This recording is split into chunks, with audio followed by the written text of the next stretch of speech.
ഇത്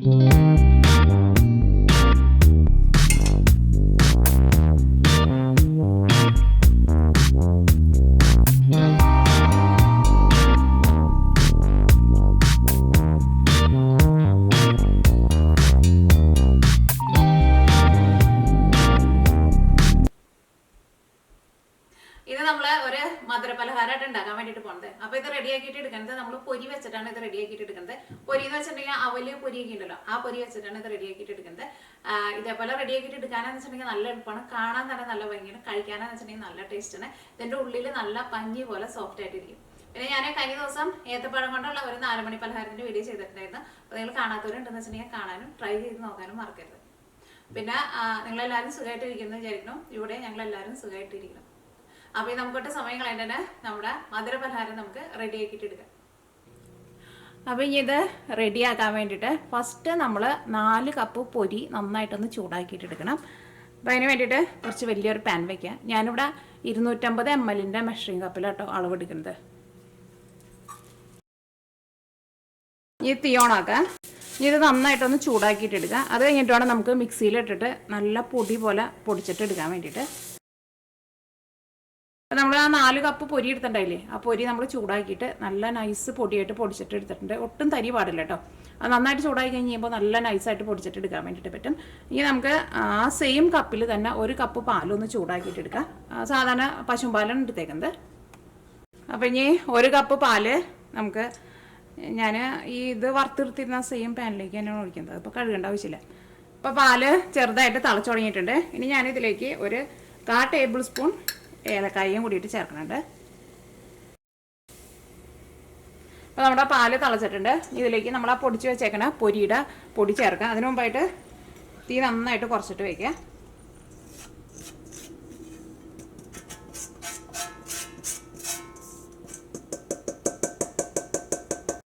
ഇപ്പോൾ ഇത് പാലിൽ നന്നായിട്ട് മിക്സ് ആയിട്ടുണ്ട്. ഇനി നമുക്ക് തീ ഓഫ് ചെയ്യാം. ഇനി ഇത് ചൂടാറാൻ വേണ്ടിയിട്ട് വെയിറ്റ് ചെയ്യുക. ഇനി ഇതിലേക്ക് 6 ടേബിൾ സ്പൂൺ പാൽപ്പൊടിയും ചേർക്കണം, 2 മുട്ടയും ചേർക്കണം. മുട്ട നമുക്ക് 2 മുട്ടയും കൂടിയിട്ട് ഫസ്റ്റ് മിക്സ് ചെയ്തിട്ട് വെക്കുക. കാരണം ചിലപ്പോൾ നമ്മൾ എടുക്കണ മുട്ട നല്ല വലിയ മുട്ടയൊക്കെയാണെന്ന് വെച്ചിട്ടുണ്ടെങ്കിൽ ചിലപ്പോൾ ആ 2 മുട്ട മുഴുവൻ ആവശ്യം ഉണ്ടാവില്ല. അപ്പോൾ 2 മുട്ട നമുക്ക് മിക്സ് ചെയ്ത് വെച്ചിട്ട് ഇതിലേക്ക് നമ്മുടെ മിക്സിലേക്ക് കുറേശ്ശെ ഒഴിച്ചിട്ട് നമുക്ക് കുഴച്ചിട്ടെടുക്കാം. അല്ലെങ്കിൽ ചിലപ്പോൾ നമ്മൾ 2 മുട്ടയും കൂടി ഒരുമിച്ച് അങ്ങോട്ട് ചേർത്ത് കഴിയുമ്പോൾ ചിലപ്പോൾ നമ്മുടെ മിക്സിങ് ചിലപ്പോൾ ഭയങ്കര എന്താ പറയുക, നമുക്കിങ്ങനെ കയ്യിൽ പിടിച്ചിട്ട് ഉരുട്ടാൻ പറ്റാത്ത രീതിയിൽ വരും. അപ്പോൾ നമ്മുടെ മിക്സിങ് നന്നായിട്ട് ചൂടാറിയിട്ടുണ്ട്. ഇനി ഇതിലേക്ക് 6 ടേബിൾ സ്പൂൺ പാൽപ്പൊടി ചേർക്കുക. ഞാനിവിടെ ഇതേപോലെ ഇങ്ങനെ ടേബിൾ സ്പൂണിൽ ഇതേപോലെ ഇങ്ങനെ നിറച്ചെടുക്കുന്നുണ്ട്. ഇത് മെഷറിംഗ് സ്പൂണിലല്ല എടുക്കുന്നത്. ഇതേപോലെ ഇങ്ങനെ നിറച്ചെടുക്കുക. ഇനി ഇതിലേക്ക് 2 ടേബിൾ സ്പൂൺ നെയ്യ് ചേർക്കുക. ഇപ്പോൾ നെയ്യ് നിങ്ങളുടെ അടുത്തില്ലാന്ന് വെച്ചിട്ടുണ്ടെങ്കിൽ നെയ്യ്ക്ക് പകരം ബട്ടർ ചേർക്കുക. അപ്പോൾ ബട്ടറാണ് ചേർക്കണമെന്ന് വെച്ചിട്ടുണ്ടെങ്കിൽ ഉപ്പില്ലാത്ത ബട്ടർ ചേർത്താൽ മതിട്ടോ. കാരണം പൊരിയിൽ ഓൾറെഡി ചെറുതായിട്ട് ഉപ്പുണ്ടാവുമല്ലോ. നമ്മളിവിടെ 2 മുട്ട മിക്സ് ചെയ്ത് വെച്ചിട്ടുണ്ടല്ലോ, ഇതിൽ നിന്ന് ഒരു പകുതി നമുക്കിപ്പോൾ ചേർക്കാം. അത് കഴിഞ്ഞിട്ട് മിക്സ് ചെയ്ത് കഴിഞ്ഞിട്ട് പിന്നെ അതനുസരിച്ചിട്ട് നമുക്ക് ചേർത്ത് കൊടുക്കാം. നമ്മൾ ഇതിലേക്ക് 2 മുട്ട എടുത്തിട്ട് അതിൻ്റെ ഒരു പകുതിനേക്കാളും കുറച്ച് കൂടുതൽ ചേർത്തിട്ടുള്ളൂ. ബാക്കിയുള്ള മുട്ട അവിടെ ഇരിക്കുന്നുണ്ട്. അത് വെച്ചിട്ട് നമുക്ക് മുട്ട വരിക. കാരണം ഒരു മുട്ട എടുത്തിട്ടുണ്ടെങ്കിൽ ഇതിൻ്റെ മിക്സിങ് ഭയങ്കര ഡ്രൈ ആയിട്ട് വരും. ഇതിൻ്റെ മിക്സിങ് ഇതേപോലെ ഇങ്ങനെ കുറച്ച് ഇങ്ങനെ ലൂസായിട്ട് ഇരിക്കണം കേട്ടോ, ഭയങ്കര ഡ്രൈ ആയിട്ട് ഇരിക്കരുത്. അത് നിങ്ങൾ പ്രത്യേകം ശ്രദ്ധിക്കുക.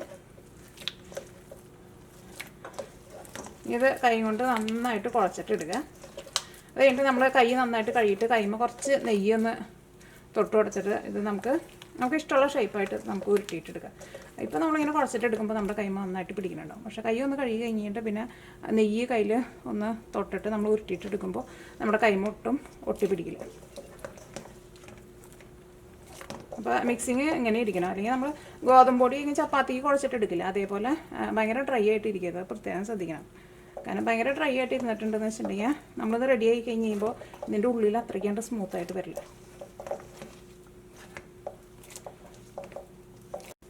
ഇങ്ങനെ കുഴച്ചെടുക്കുമ്പോഴായിരുന്നാലും കൈമ്മ ഇങ്ങനെ നന്നായിട്ട് പിടിക്കുന്നുണ്ട്. പക്ഷെ അത് കുഴപ്പമില്ല. ഈ മിക്സിങ് നമുക്കൊരു 10 മിനിറ്റ് ഒന്ന് റെസ്റ്റ് ചെയ്യാൻ വേണ്ടിയിട്ട് വെക്കുക. ഇനി നമുക്ക് ഇതിലേക്കുള്ള പഞ്ചസാര പാനി റെഡിയാക്കിയിട്ട് എടുക്കുക. അപ്പോൾ ഞാനിവിടെ 1.5 കപ്പ് പഞ്ചസാര എടുക്കുന്നുണ്ട്. 1.5 കപ്പ് പഞ്ചസാരയ്ക്ക് 2 കപ്പ് വെള്ളമാണ് ചേർക്കുന്നത്. അത് 250 ml കപ്പിൽ തന്നെയായിട്ട് അളവ് എടുക്കുന്നത്. അപ്പോൾ നമുക്ക് 1.5 കപ്പ് പഞ്ചസാര ചേർക്കുക, 2 കപ്പ് വെള്ളവും ചേർക്കുക. ഈ തീ ഓണാക്കുക. പനി ഒരു 5 മിനിറ്റ് നന്നായിട്ട് തിളച്ചിട്ടുണ്ടായിരുന്നു. അപ്പോൾ അത് നൂൽപ്പരുവൊന്നും ആയിട്ടില്ല. അപ്പോൾ നമ്മൾ ഊതട്ടെ, നല്ല ചൂടുണ്ട്. കയ്യിൽ പിടിച്ചിട്ട് നോക്കി ഇങ്ങനെ എടുത്തിട്ട് നമ്മളൊന്ന് നോക്കുമ്പോൾ ഇങ്ങനെ ചെറുതായിട്ട് ഇങ്ങനെ ഒരു മെഴുകു പോലെ തോന്നും. അത്രയ്ക്ക് ആയാൽ മതി. അതിലും കൂടുതൽ കട്ടിയാവാൻ വേണ്ടിയിട്ട് നിൽക്കരുത്. ഇനി നമുക്ക് തീ ഓഫ് ചെയ്യാം. അപ്പോൾ ഇനി ഇത് മൂടിയിട്ട് നീക്കി വയ്ക്കുക. കാരണം അത് ഇളം ചൂടിൽ വേണം നമ്മൾ ഇനി അത് വറുത്ത് കോരിയിട്ടുള്ളത് നമുക്ക് ഇതിലേക്ക് ഇടാൻ വേണ്ടിയിട്ട്. അപ്പോൾ ഇതാണ്ട് നീക്കി വയ്ക്കുക. ഇനി നമ്മുടെ മിക്സിങ് എടുക്കുക. അപ്പോൾ നമ്മുടെ മിക്സിങ് ഒരു 10 മിനിറ്റ് റെസ്റ്റ് ചെയ്യാൻ വേണ്ടിയിട്ട് വെച്ചിട്ടുണ്ടായിരുന്നു. ഇതിൽ നിന്ന് ഓരോ ചെറിയ ഉരുളയാക്കിയിട്ട് എടുക്കണം. അപ്പോൾ അതിന് മുമ്പായിട്ട് നമ്മുടെ കൈമ ഒട്ടി പിടിക്കാതിരിക്കാൻ വേണ്ടിയിട്ട് കുറച്ച് നെയ്യൊന്ന് തൂത്ത് കൊടുക്കുക.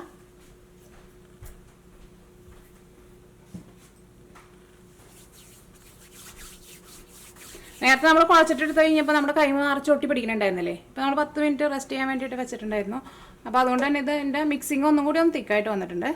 ഇനി നമ്മുടെ കൈമ അങ്ങനെ പിടിക്കില്ല. അപ്പോൾ ഞാനിവിടെ കുറച്ച് വലിയ ഉരുളയാക്കിയിട്ടാണ് എടുക്കുന്നത്. അപ്പോൾ നിങ്ങൾക്ക് ചെറുതായിട്ട് വേണമെന്ന് വെച്ചിട്ടുണ്ടെങ്കിൽ ചെറുതായിട്ട് ഉണ്ടാക്കുക. അത് നിങ്ങളുടെ ഇഷ്ടത്തിനനുസരിച്ചിട്ട് ഉണ്ടാക്കുക. ഇനി കയ്യിലെടുത്തിട്ട് ഒന്നും കൂടി നന്നായിട്ടൊന്ന് ഉരുട്ടിയിട്ട് നല്ല സ്മൂത്ത് ആക്കിയിട്ട് എടുക്കാം.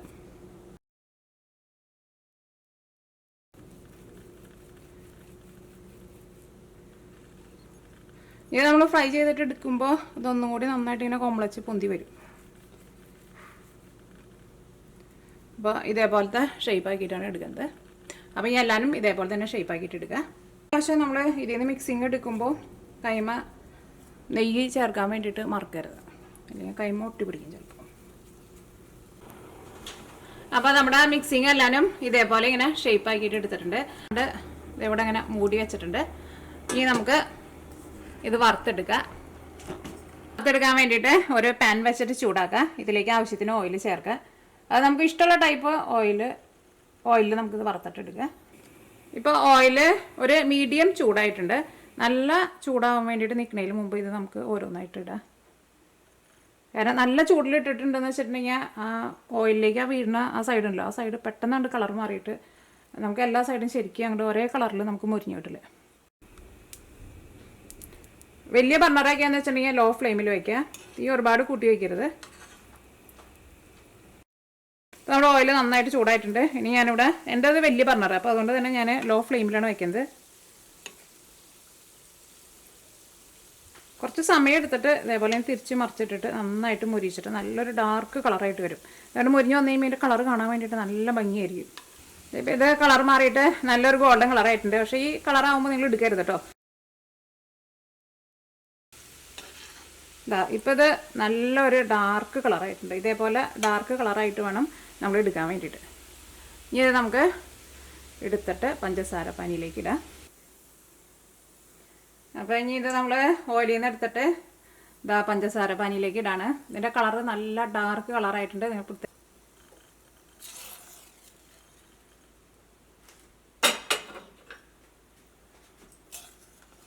പഞ്ചസാര പാനിയിൽ ഇട്ടിട്ട് ഇതേപോലെ സ്പൂണും കൊണ്ട് ഇതേപോലെ ഒന്ന് എല്ലാ സൈഡും പഞ്ചസാര പാനിയിൽ വരണ പോലെ ഒന്ന് ഇളക്കി കൊടുക്കാം.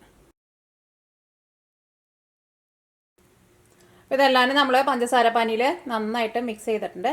ഇനി നമുക്ക് ഇത് അടുപ്പത്ത് വെച്ചിട്ട് ഒന്നും കൂടി നന്നായിട്ടൊന്ന് ചൂടാക്കാം. എന്നിട്ട് ഈ നമ്മുടെ പഞ്ചസാര പാനി നന്നായിട്ട് ചൂടായി നല്ല ബബിൾസൊക്കെ വന്നു തുടങ്ങുമ്പോൾ ഒരു മീഡിയം ഫ്ലെയിമിലിട്ടിട്ട് മൂടി വയ്ക്കാം നമുക്ക്.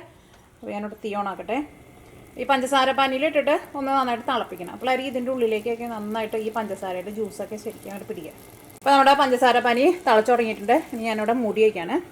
ഒരു 5 മിനിറ്റ് മീഡിയം ഫ്ലെയിമിൽ വെച്ചിട്ട് ഈ പഞ്ചസാര പാനിയിൽ ഇട്ടിട്ട് നന്നായിട്ട് തിളപ്പിച്ചിട്ടുണ്ടായിരുന്നു. ഇനി നമുക്ക് തീ ഓഫ് ചെയ്യാം. ഇനി ഇത് നന്നായിട്ട് തണുത്ത് കഴിഞ്ഞ് കഴിയുമ്പോൾ ഫ്രിഡ്ജിൽ വെച്ചിട്ട് നന്നായിട്ട് തണുപ്പിച്ചിട്ട് എടുക്കുക. ഞങ്ങൾ നന്നായിട്ട് തണുത്ത് കഴിഞ്ഞ് കഴിയുമ്പോൾ കഴിക്കാൻ വേണ്ടിയിട്ട് നല്ല ടേസ്റ്റ് ആയിരിക്കും. അപ്പോൾ ഇനി ഇത് തണുപ്പിച്ച് കഴിഞ്ഞിട്ട് നമുക്ക് കട്ട് ചെയ്യാം കേട്ടോ. ഇപ്പോൾ ഇതെല്ലാം നമ്മൾ ഫ്രിഡ്ജിൽ വെച്ചിട്ട് ഞാൻ നന്നായിട്ടൊന്ന് തണുപ്പിച്ചിട്ട് എടുത്തിട്ടുണ്ട്.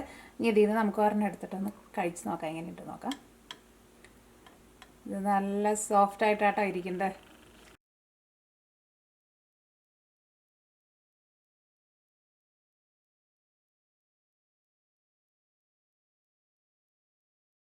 ഇത് കണ്ടില്ലേ, നല്ല പഞ്ഞിയായിട്ട് നല്ല സോഫ്റ്റായിട്ടാണ് ഇരിക്കുന്നത്.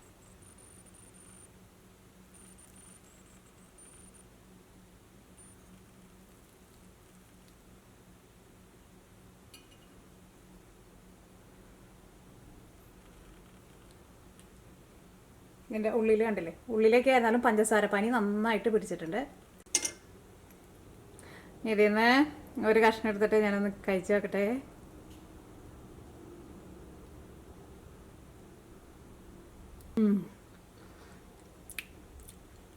നല്ല ടേസ്റ്റാണ് കഴിക്കാൻ വേണ്ടിയിട്ട്. ഉള്ളിലേക്ക് നല്ല സോഫ്റ്റായിട്ടാണ് ഇരിക്കുന്നത്. ഉള്ളിലായിരുന്നാലും പഞ്ചസാര പനിയൊക്കെ നന്നായിട്ട് പിടിച്ചിട്ടുണ്ട്. അപ്പോൾ നിങ്ങളെല്ലാവരും ട്രൈ ചെയ്ത് നോക്കുക. ഇത് കാണാൻ തന്നെ നല്ല ഭംഗിയാണ്, അതേപോലെ തന്നെ കഴിക്കാനാണെങ്കിൽ നല്ല ടേസ്റ്റാണ്. അല്ലെങ്കിൽ നോക്കി നമ്മൾ ശരിക്കാണ്ട് മൊരിക്കാണ്ട് എടുത്തിട്ടുണ്ടെങ്കിൽ നമുക്കിത് ഈ കളറാണ് കിട്ടുക.